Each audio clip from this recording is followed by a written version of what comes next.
Welcome to the Desert Sanctuary with Carl and Laura Forehand. Often when we have doubts about religion or simply want to ask questions, it can feel like we are wandering out into the desert. We would like to invite you to join our sanctuary, the Desert Sanctuary. We've tried to pick guests that would resonate with and challenge us and our fellow seekers here in the desert. We believe that a key to the journey is to keep asking good questions, and we believe that all stories are sacred. Our hope is that you will find life and healing for your body and mind, and that you will be able to be where you are and be who you are. And now, here is our show. Hello and welcome back to the Desert Sanctuary. We're glad that you're here. We have a special guest this month for in this new format that we developed where we spend a whole month with one person. And I think it's going to allow us to dive deeper. It certainly did with the first one, and this is only the second one, but we have Bruce Epperly with us today. Bruce is a theologian, among other things. He's written a lot of books. People tell me you're prolific when you write a lot of books, and I said, that doesn't say anything about whether they're good or not, but his books are good, and he writes a lot of them. So there's a lot of wisdom in his head, and we want to take advantage of that today and for this month to continue on this journey of how do we navigate deconstruction, what do we need to be thinking about in times like these, and what's going to give us the best chance of success. So here we are with Bruce Epperly. And Bruce, I know it's a truncated introduction but on your bio, but I think throughout these episodes, all of that will come out naturally. So thanks for joining us. How are you? It's a joy, and then as I joke with my wife, who often touts my writing, as I no doubt Laura does as well, I say sometimes I've written down everything I think, and then things I haven't, and so those other 5 books that were published in the last couple of years, I may not have thought about, but they just came right through. Yeah, there you go. Very good. When I went through a program and defined my kind of core personality is about discovering who you are and dealing with your trauma and Yes. so on. One of the identities I came out of that with was as a mystic. Yes. And that's I don't even know how to define what a mystic is, other than they focus on experience rather than doctrine or not so much doctrine and so on. But you have written about the mystics. So I wanted just to turn you loose and say, what do we need to know about the mystics? Are they appropriate for times like these? And what role do they serve? Whatever you want to say about mystics. Let's just start open. Okay. Well, I love your focus, Carl, on the deconstructing aspects of spirituality, because a good many mystics actually do a good bit of deconstruction. Mm-hmm. Yesterday was the feast day of Oscar Romero, for example, the great saint of El Salvador, the Archbishop, and he was sort of a middle of the road Archbishop. Everybody liked him because he didn't make any waves, until a good friend died and was murdered, actually, by the great landowners of El Salvador, and then his eyes opened. Mm. His moderate faith got deconstructed. He realized that God was on the side of the poor. He moved from being sort of an institutional archbishop and bishop to being a prophet. You can't really put your finger on mysticism, and that's probably a good thing. I like the distinction that the traditional theologians, going back over 1,000 years, between what's called the apophatic and the cataphatic. The cataphatic is good news for those of us who are visual and verbal, because God speaks to us everywhere. I can look out my window here in the suburbs of Washington, D.C. and see the cherry blossoms in our little townhouse community. And you can see God speaking to you through the cherry blossoms, the sounds of the birds, your dog barking, the hymns at church. God speaks to me everywhere, as the hymn says. That's the cataphatic. And that's really important in mysticism. I mean, the places that we've found the holy, maybe that special room in the hotel in the book you wrote about, those thin places that reveal to us God. I call the apophatic, by contrast, what I call it theological Lysol. Theological Lysol, because every person is tempted to say, when they've had a deep religious experiences, that this is the only place you're going to find it. Mm-hmm. That in my mind is the death of religion. The death of the religion is when it said it's found here and nowhere else, or it looks like this but not here. I remember, and everyone's susceptible to this. I had a neighbor who was Pentecostal, and who always looked down on anyone who hadn't spoken in tongues. God's only found when you're babbling in church. Mm-hmm. Yeah. And I think the apophatic says that none of our concepts of God express God. They're like the old finger pointing to the moon. The finger isn't the moon. The moon is so much bigger than the finger. Or the doctrines we have. I remember the story of a parent who was reading to their child the recipe for cake. And finally the child got impatient and said, "I'm not interested in the recipe. I want to have some cake." And mysticism is about the cake. Mm-hmm. And people become mystics in all sorts of different ways. I think it's Dorothy Sola, the German theologian, is in conversation with her husband, and she makes this lovely comment, well, we're all mystics. We just don't know it. If God is present everywhere and not limited to our particular place or time, then any one of us can encounter the holy. And we encounter it in our own unique way. I was talking recently to a pastor up in Ithaca, New York, where I was giving some lectures, and he is interested in the polymorphic Jesus, that Jesus comes to us in many forms, and not necessarily the church form. Mm-hmm. And so does mysticism. So we have Isaiah going into the temple in a time such as ours, and looking probably for a respite. And he comes in looking for a respite. He's read the news feed that day in Jerusalem and realizes how bad things are. Sounds familiar. And all of a sudden he encounters God, and gets a glimpse into the universe, and then gets a task. For another person, it might just have been going outside and seeing, as Brother Lawrence did, the changing seasons in a tree, and realizing that life is passing and yet it's beautiful, and that I can practice God's presence in any setting. Howard Thurman, who's one of my favorite theologians, talks about mysticism as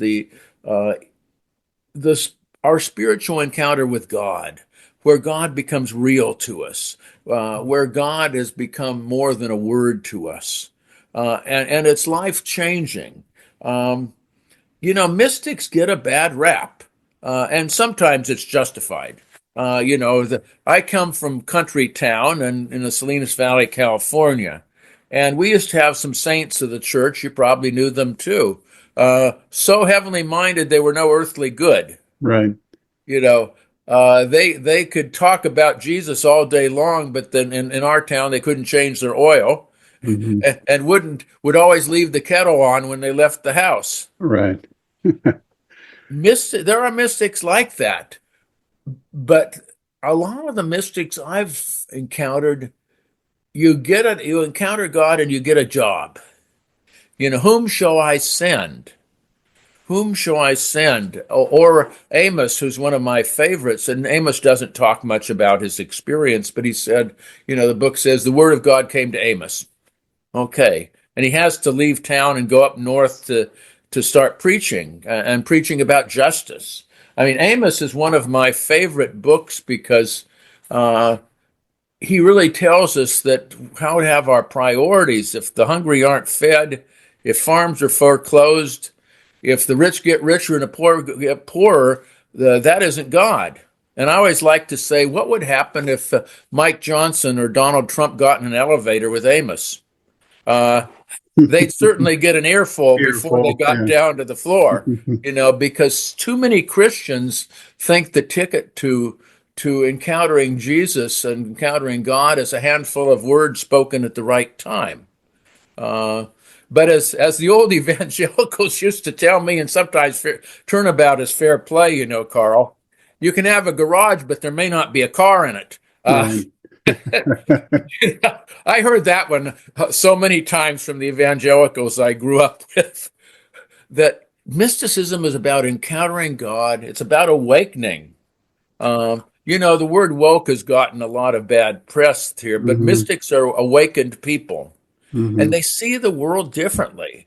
All of a sudden, the world is brighter. All of a sudden, things around us reveal God. All of a sudden, you discover you're God's beloved child.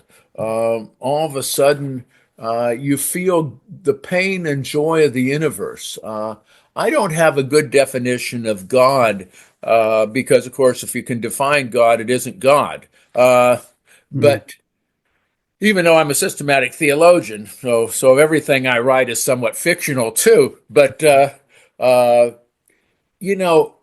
think at one level, the mystic discovers that God is everywhere and God cannot be encompassed by anything, and that they wake up to the wonder of the world. And if I had a word for God, it might be the great empath. We hear about notable figures saying that empathy is the end of our culture. I honestly think empathy is the beginning of a civilized culture. Healing, yeah, I agree. And the mystics I've encountered in my studies actually become much more empathetic. I'll give one example and then pause. And Thomas Merton, who's in Gethsemane at the monastery, goes into Louisville, and he's walking down the street, and he says, "Oh, I'm connected to everyone. I love everyone here." And then he includes his comment, "There's no difference between the sacred and the secular." And of course, Merton goes on to become a protester against the Vietnam War, and he goes on to become a companion with the Buddhist teacher Thich Nhat Hanh. Love him, yeah. I love him. Yeah, peace Both is every step. Yeah. Peace is every step. I give my grandchildren, I try to remind them of that because they're 12 and 14, and every little thing gets to be important, and that the way to peace is peace. Carl Reiner said that the Christian of the future will be a mystic or nothing at all. And so eventually, can you comment on that? But I'm also, in my writing, sometimes a little hard on theologians, They deserve it. We deserve it. Because, basically what we're making is assumptions, and we're building on those assumptions. And the trouble is we get locked into our assumptions and think this is right and God is on our side and this is where we're going to camp out. But I love when you commented on my book one time, I think it was you, and said, you're a lot like Og Mandino. And that's one of my favorite authors too. So that boy, is he! I read that with my son 30 years ago when he was a teenager. He still remembers that, and then said, "Dad, will you read it with my grandchildren?" It's just simple, straightforward daily wisdom. And someone mentioned something else, another book that I wrote that kind of related to Merton and so on. That was a great compliment to say it's like that. And so on. So I'm definitely drawn to that mystic side of it. But maybe comment on that, what Carl Reiner said, that we all need to be mystics, and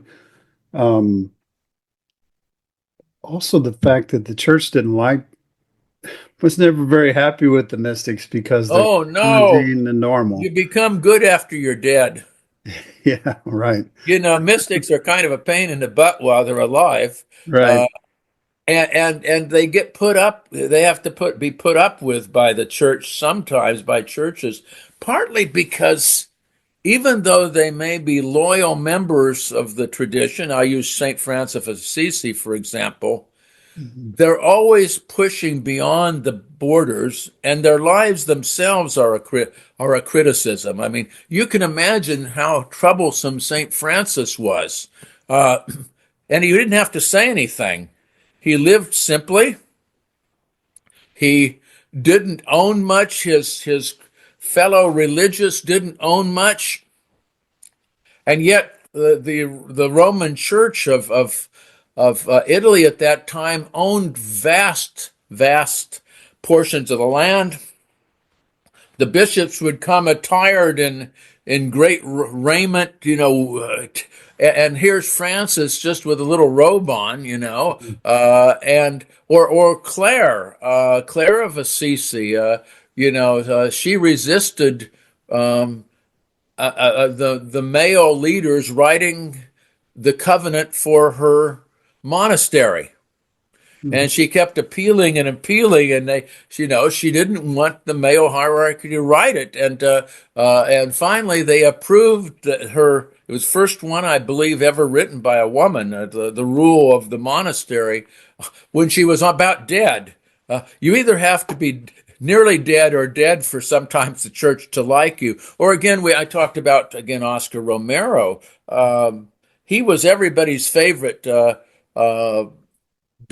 Archbishop, until he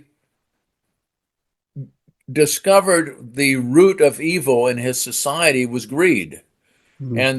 and he realized that this big-hearted sense of pain of the campesinos, the poor people, and I think again the mystic is always trouble. I mean, you think of Dorothy Day, whom was one of my favorites.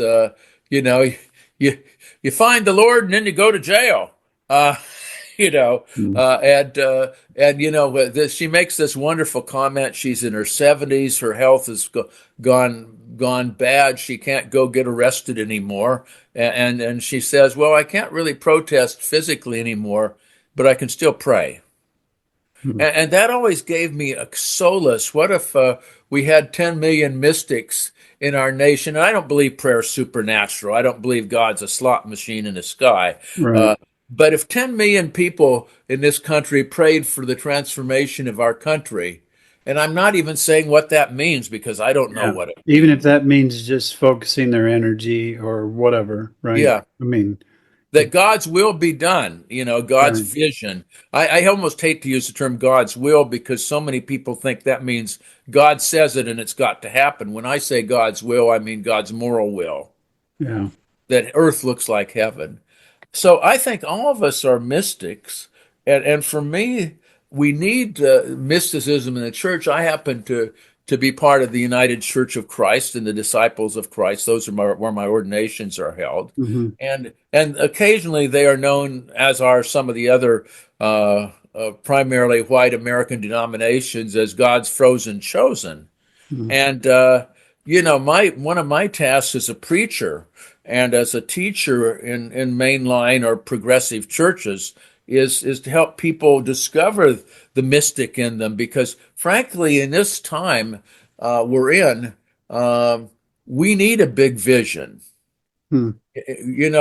On a national scene, it's going to take years to recover from 3 months of politics, Hmm. 2 months of politics. Hmm. And I think what mysticism does, it gives us a sense of the living God who is more than any of our concepts. I mean, I'm comfortable with the polymorphic notion of God, not that there are many gods, but that God comes to us in the way that we need at this particular time of our life. And Hmm. if your God happens to look like the flowing river of the Tao, that works for me.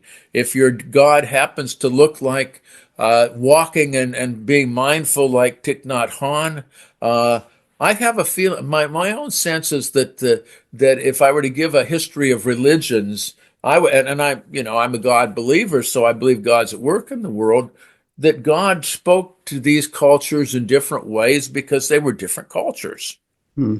Buddhism, Hinduism, First American, paganism, all these are legitimate, and I use pagan in a positive sense of people Right. who Right. are connected with the earth, Right.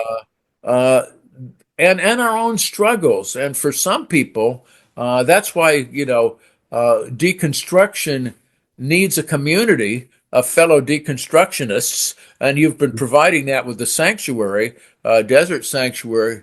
When people are going through deconstruction, it's often a birthing process. Mm-hmm. And they all they have at that moment is an experience of restlessness or dissatisfaction, which may very well be the emergence of something much more authentic than what they had before. Mm-hmm. We are all mystics, and for me, it's about basically awakening and affirming and simplifying our lives a bit, and for the long haul. And we are all mystics, and I don't want to define it too carefully. Yeah. The mother who's just packing the lunch for the child at school, the peanut Mhm. butter and jelly, Yeah. can do that with the love of God on her heart. A politician can even do that. Would that more did it, and had a sense of great empathy. Even when you make a hard decision, that you feel what's happening in the world as a result of that. Yeah. Would that we had mystics in relationship to most of our problems, because in the political world, because I believe we'd be much kinder. Hmm. I I recently learned the difference in an ally and an advocate. So an ally is someone that walks along with somebody and Yeah, is kind to those people that are being persecuted by the yep, hierarchy and so on. yep, So an ally walks along, but an advocate is someone who challenges systems. yes, And that's much harder it because surely is. high control religion and high control families and high control fascist type governments don't respond right Yeah, well to us. Um, so that mystic's doing that impossible job by saying, this is what I've experienced, this is what I understand, and they speak up sometimes, and that's why the church usually doesn't like them, because that's a system that's into control and sometimes doesn't allow them to be. What I want to say is, though, being a mystic and being an advocate are sometimes a lot alike, yes, because when you speak out, most people aren't happy about that. yeah. They don't want to stop the trains, and that's where we make a lot of mistakes in religion. So your Well, thoughts? yes. Well, there's room for the prophetic in mysticism, and I think that transformation, or the interplay of construction and deconstruction and construction and deconstruction, is essential. I think that a society needs order, a church needs order, but it also needs to recognize that order isn't the goal, Mhm.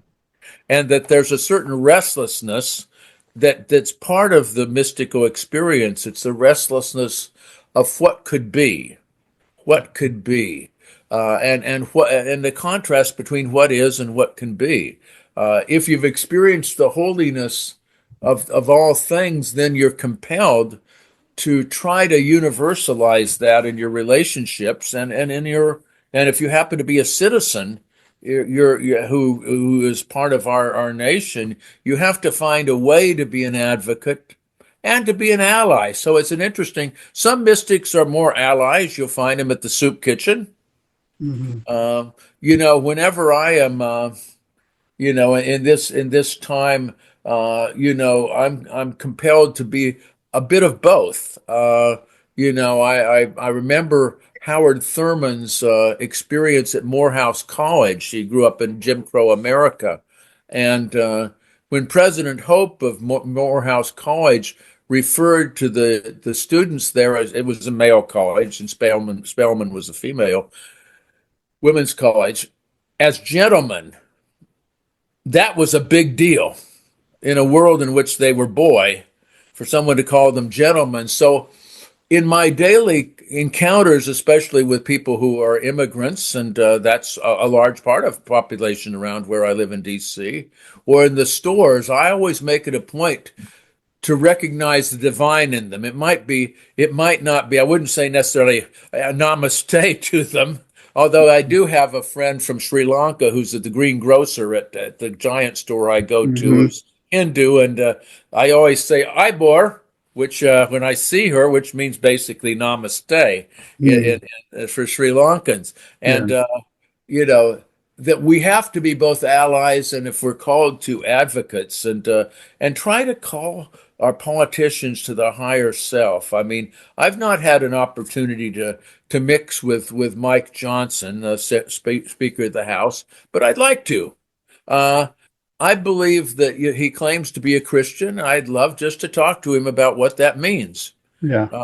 and do a Bible study with him.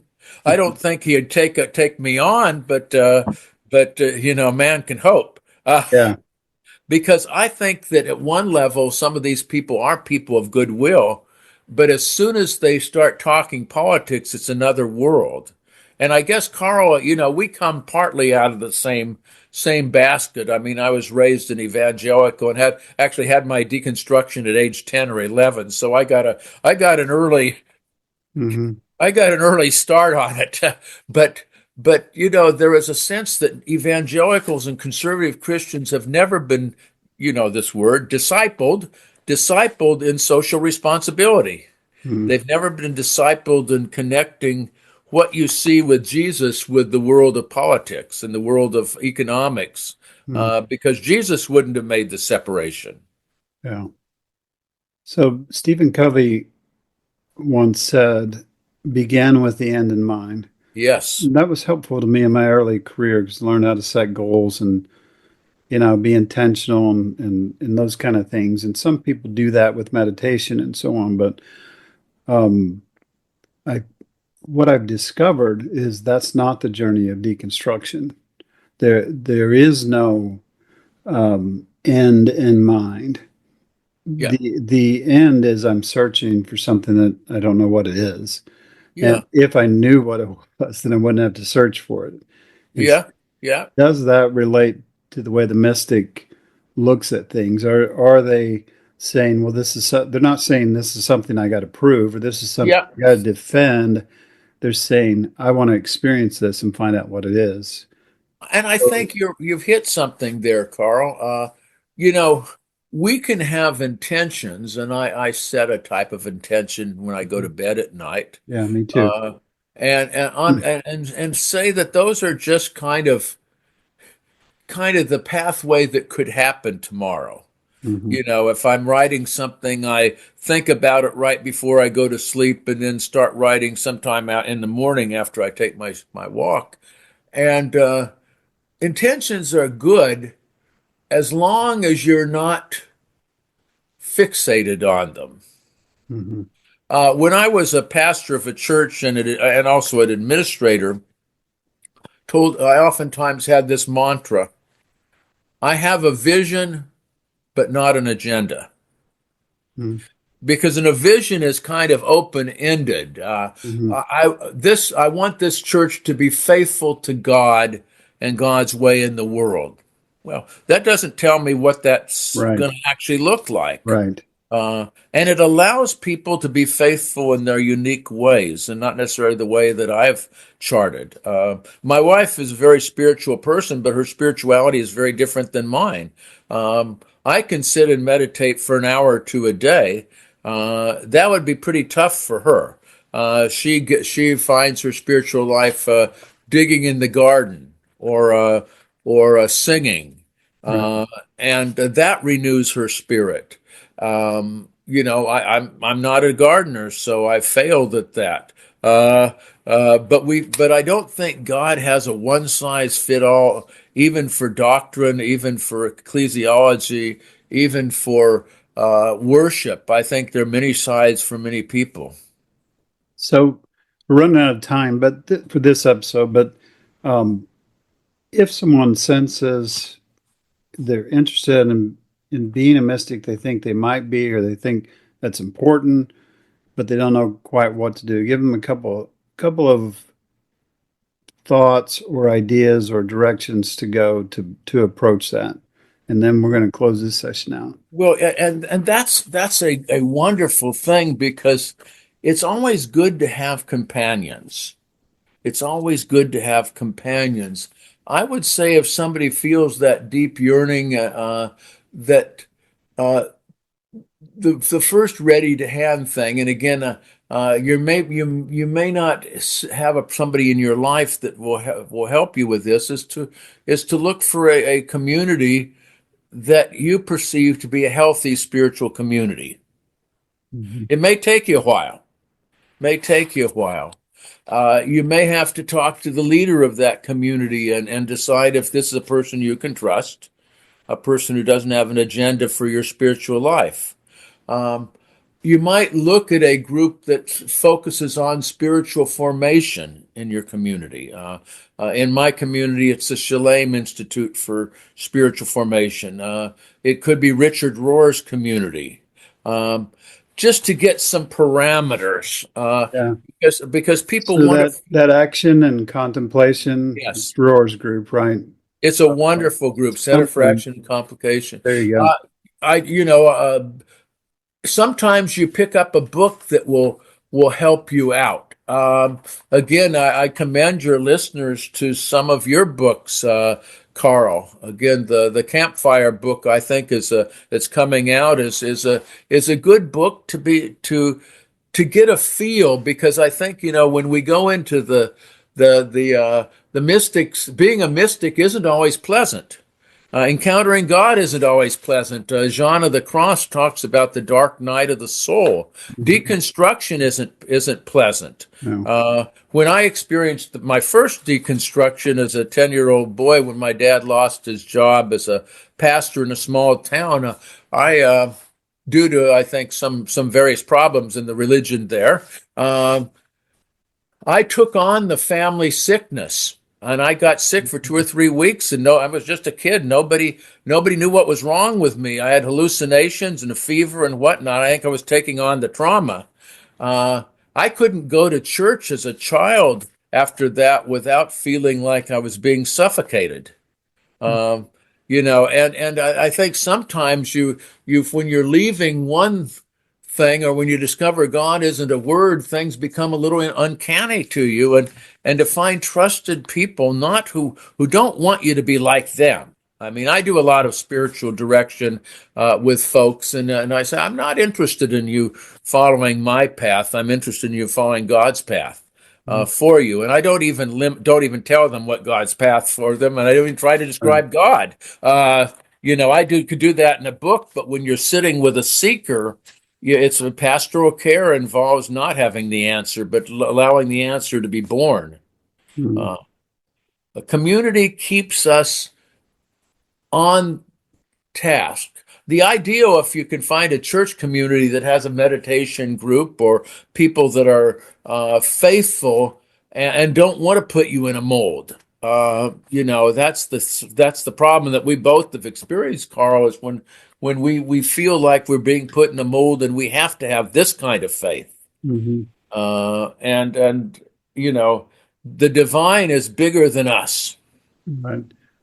So I think one of the biggest things for me to kind of close this out is the biggest spiritual experience in my life was when I was sprouting. And sprouting is just putting seeds in a jar and getting them wet, and then it grows Yes. into little sprouts and small broccoli plants and things like that. And from that, it helped me think about God as the architecture, not necessarily the architect. And it just was amazing to me how much magic there is in a little tiny seed that knows what to do, knows what it is, and becomes that. So those experiences are key. And again, it's experience, not theology. It's experience, not organization. And like you said, that's different for everybody. It's also, as you mentioned, I really want to highlight that point. It's not because people that are deconstructing are not deconstructing because they want everything in their world to be easier. They're taking a kind of a hard path of I want to find real answers and I want to experience real things. And when I do that, like you said, you're going to inevitably encounter your brokenness, your woundedness, your unprocessed trauma, and those are hard things to deal with. And it's like anything that's worthwhile, it's going to take some hard work and some serious work. So we're not done with Bruce yet. This is the first of hopefully 4 episodes, but we want to continue on this month. We're thankful that he's here. We want to invite you as listeners to remember to be where you are, be who you are, and be at peace. Thank you for joining us today on the Desert Sanctuary podcast. Remember, all who wander in the desert are not lost. We believe all of our stories are sacred. We are always here if you need someone to hear your story. Check out our blog on Pathos and also our YouTube channel. And stay tuned for our Leaning Forward conference. Remember, we love you. And be at peace.